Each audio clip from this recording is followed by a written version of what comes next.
Let's touch on this lead shoulder in the golf swing. When we get back to the impact position, ideally this lead shoulder will return to the exact same position that it was at address. That's going to help us have good control of the club face and not miss to the left as a right-hander. If you're struggling hitting shots on that side of the golf course, you can even think about trying to get that lead shoulder past where it was at address position to really control the face. But I'll caveat this, that it isn't a position that we have to force ourselves into from the top of backswing.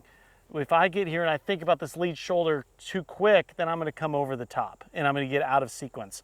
So we want this lead shoulder to get back to where it was at address, but we want it to be pulled by our lower body. So when I'm at top of backswing, this lead hip is starting with that lateral move, then I start to rotate and it's getting pulled back to where it was at address, or even slightly ahead of it if we're trying to take that left side out of play. Going to give us a ton of control over that club face.